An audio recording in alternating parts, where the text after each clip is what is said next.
Pejuang kemerdekaan bukan hanya milik mereka yang bergerilya di medan perang, namun juga milik para tokoh nasional yang menciptakan lagu perjuangan yang hingga kini lantunan musiknya masih melekat di benak kita semua dan kita kenal sebagai lagu nasional. Mereka menorehkan ide dan juga rasa cintanya terhadap Indonesia melalui lantunan nada yang menjadi semangat perjuangan. Lantas seperti apa pandangan akademisi sekaligus pengamat musik terhadap komponis yang namanya mentereng di era kemerdekaan?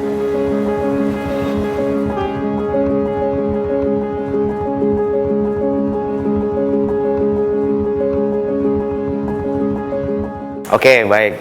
Jadi kalau untuk musisi-musisi seperti tadi disebutkan ya, seperti mungkin ada Kornel Simanjuntak ya, kemudian ada Ismail Marzuki, Ibu Sud dan lain-lain, itu memang mereka adalah musisi yang melewati beberapa zaman nih. Zaman yang saya maksud di sini adalah zaman dari penjajahan Belanda, kemudian Jepang, dan juga setelah itu masa kemerdekaan di mana dia harus mempertahankan kemerdekaan dari Indonesia itu sendiri.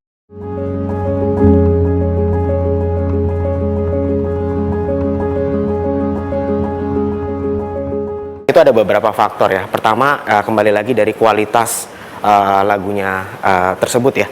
Kemudian yang kedua itu adalah memang peran dari kita sebagai bangsa Indonesia yang terus-menerus menyuarakan, terus-menerus membunyikan kembali lagu-lagu itu, memperdengarkan kembali melodi-melodi tersebut untuk generasi yang akan datang, untuk generasi yang sekarang dan juga yang akan datang.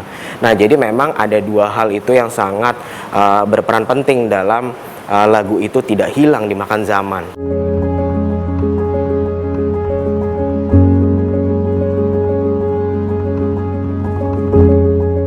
Yang menjadi ciri khas dari lagu-lagu musisi atau komponis pada saat zaman perjuangan maupun saat mempertahankan kemerdekaan, menurut saya adalah mereka itu menyuarakan hati, menyuarakan kondisi hasil dari potret mereka terhadap situasi yang ada, karena mereka mengalami langsung ya, berbeda dengan kita ya. Kalau kita mungkin ingin membuat lagu perjuangan seperti itu, kita membayangkan, memposisikan diri seperti zaman dulu. Tapi kalau mereka memang mengalami langsung dan mereka mempunyai kepekaan dan mereka mempunyai keahlian yang cukup mumpuni sebagai seorang musisi.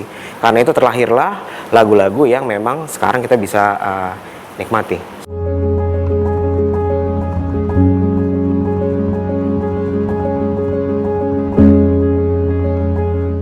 Lagu itu sebagai bentuk perjuangan itu memang sering kali dipakai, dan memang semacam naluri atau insting ya, semacam kayak insting dari manusia sendiri. Kita ingin memperjuangkan, mereka ada sesuatu yang ingin dinyanyikan, ada sesuatu yang ingin dimelodikan, ingin membawa kebersamaan. Itu melalui lagu atau musik tersebut. Dengan adanya kesamaan lagu, kesamaan melodi, bahkan tanpa lirik pun ya kadang ya di dalam lagu-lagu perjuangan, kita hanya bersenandung, kemudian senandung itu menjadi bersama-sama kita senandungkan, itu menjadi sebuah gerakan semangat api ya, mengobarkan api semangat ya, terutama pada saat memang masa tersebut, masa perjuangan tersebut.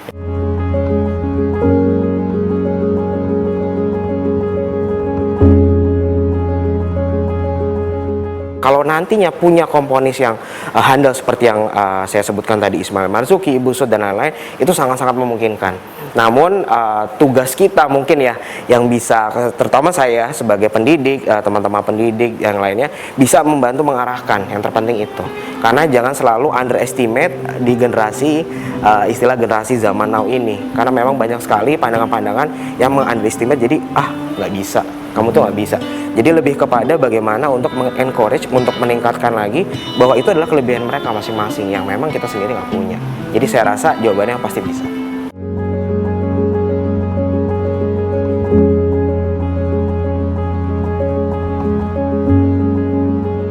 Yang paling berkesan pastinya di tempat saya mengajar ya, Ismail Marzuki. Jadi Ismail Marzuki itu saya tertarik karena memang sedikit banyak genre yang dia ciptakan ya, itu memang hampir senada dengan yang saya suka ya. Dia kebetulan suka juga dengan musik jazz ya, Ismail Marzuki, kemudian sedikit little bit of Hawaiian musik ya, kalau kita dengar beberapa musik-musik dia, kemudian beberapa juga dari klasikal. Jadi memang menjadi sebenarnya bukan saya suka lagi, tapi saya lebih mengidolakan sebenarnya. Pastinya kemanapun saya pergi gitu ya, all around the world, itu pasti lagu Indonesia Pusaka sih. Itu pasti setiap kali landing, entah hari itu ataupun hari berikutnya, pasti akan ada melodi lagu itu gitu, karena selalu merasa sebagai bagian dari Indonesia, seperti itu.